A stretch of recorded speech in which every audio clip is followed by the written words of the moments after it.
Hi guys, welcome back to How to Maximize. In this video, I'm going to show you how to delete Instagram search suggestion while typing, right? So just go to the Instagram mobile application here, and on the search bar, if I type here anything, for example, if I just type here water and if I hit the enter, right?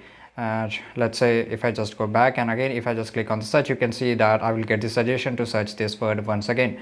So just click on this see all and basically you will get the option that clear all, right? And from here you can clear it right now.